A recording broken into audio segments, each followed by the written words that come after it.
The past, the present, the future. This is Friday Night's Fright.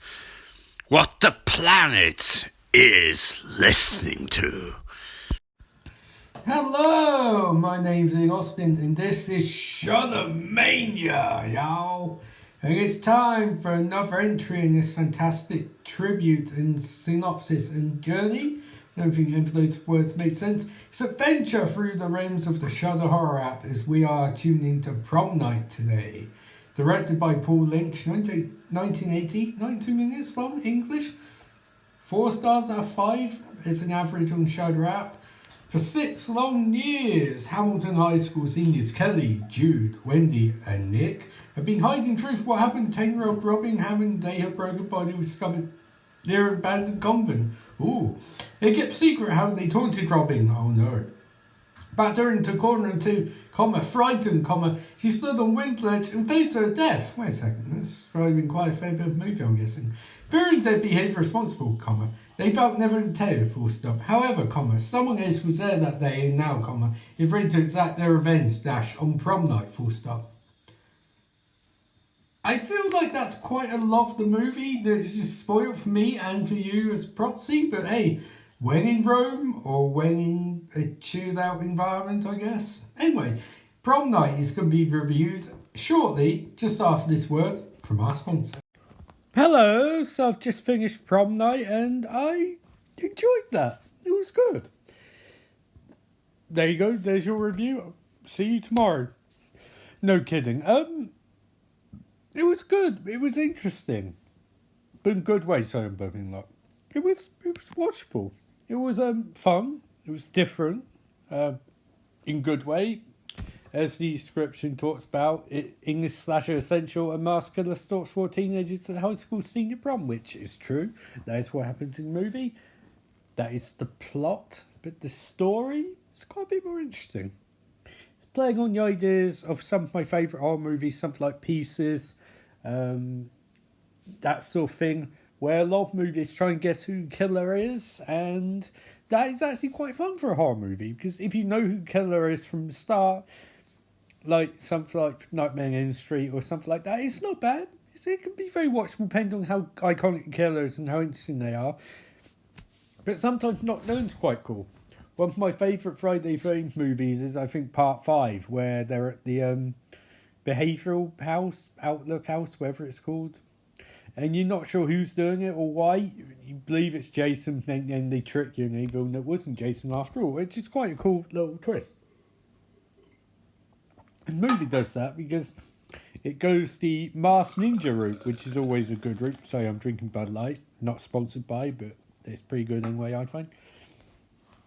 So it goes the that route. And also, I mean, the prom night setting allows for a bit of colour, a bit of dynamic intent in the movie.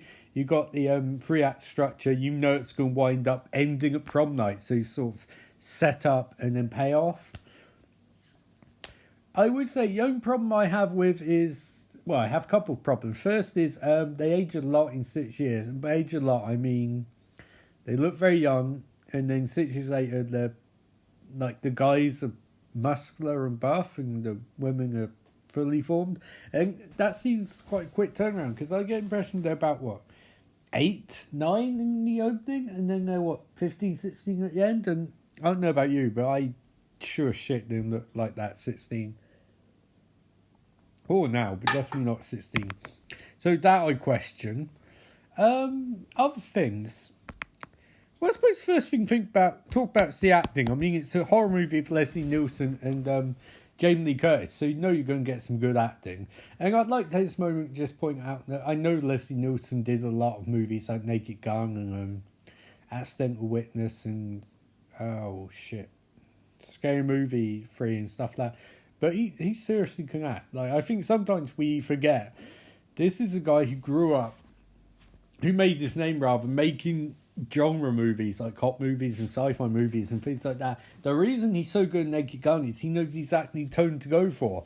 But when he's trying to seriously, he is really, really good at it. He's a crazy good actor. Very, very emotive. Very good facial expressions. And Jamie Lee Curtis obviously is a wonderful actress who is so good at having little touches in character, and it, actually, to be honest, they kind of overshadow the rest of the actors, not meaning to, but just by nature of their acting. I mean, this was coming off Halloween, so Jamie Lee Curtis was becoming star at this point. I don't know if it's before The Fog. Maybe it's the same year as Fog, but yeah, she's becoming a horror movie star at this point, and then obviously she'd go on later on to make things like Trading Places and A Fish Called Wanda and True Lies, you know. True Lies, not particularly great movie, it's a good action movie, but Fish Called Wanda and Trading Places, great movies, really good actress. So that's a good plus, the acting. And like I said, the murder mystery part of it is really interesting. Even if it got attached to surreal points, I wasn't entirely convinced. Like, there are a few scenes I was convinced were dream sequences and then turned out not be dream sequences, which is quite strange. Because they're so bizarre. Like, and at one point I thought one of the characters had been knifed him back, but he's just punched really, really hard. But then he's motionless on the floor for like 10 seconds, so maybe they reshot some stuff, I don't know. I was saying that it did lose me at points.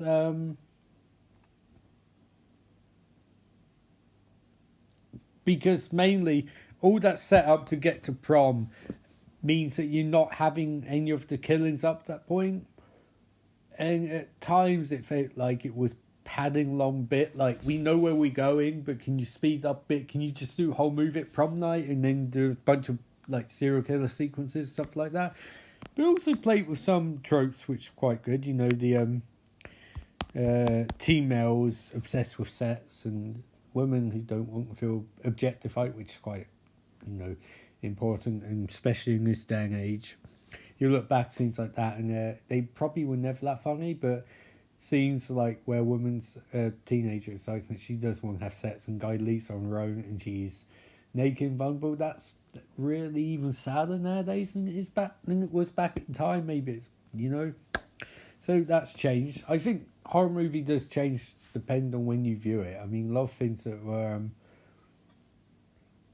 guess a lot of things that Freddy Krueger doing like the 80s, maybe at the time would be scary, but now it's kind of like it's a bit knowingly shit, but naff, but it still works despite that.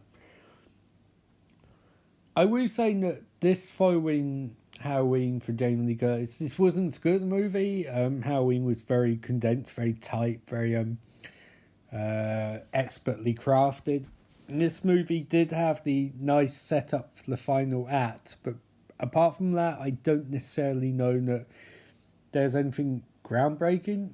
Just a very watchable horror movie. Something like you'd expect Eli Roth's Thanksgiving to be, where it's competently made by someone who loves the genre. Some little nice touches. The opening scene with the kids is particularly creepy, and in a real way, I mean, they are using repeated dialogue a lot, which can be grating at points, but in this case, it kind of works, you know. Kids are stupid, all of that, and reveal who the killer is quite emotive and does add a bit of power to the movie. I think the acting and a few of the scenes in particular are quite emotive, and it's kind of strange because normally in horror movies you shrug that stuff off, but in this movie they do a reasonably good job of capturing emotion. Particularly at the end, something which in some ways is a bit narmies when they reveal who the killer is. I won't reveal who it is, but when they reveal who the killer is, and it's a bit... In some ways it's over the top, but then Jamie Lee Curtis goes into acting overboard to re-ground it in some semblance of reality. You know, she's very powerful, and her acting kind of jants it back in place, even though it is quite goofy. So, what would I say overall about this movie? I'd say I'd probably give it 3 out of 5. Very watchable. Much better looking than the sequel, which was tacky as anything, and which I'll have to throw on list for tomorrow, I guess. So I'll be doing Prom Night 2 tomorrow. Do a little read out of it. In this supernatural sequel to the slasher classic Prom Night, oh Jesus, sexually voracious Mary Lou Maloney is burned alive after winning prom queen in 1957. What the fuck?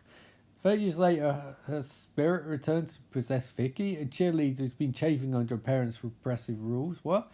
Mum and Dad soon getting eyeful after Vicky starts acting out, but Mary Lou is more focused on revenge on man caused her early exit from Earth, who's now a school principal.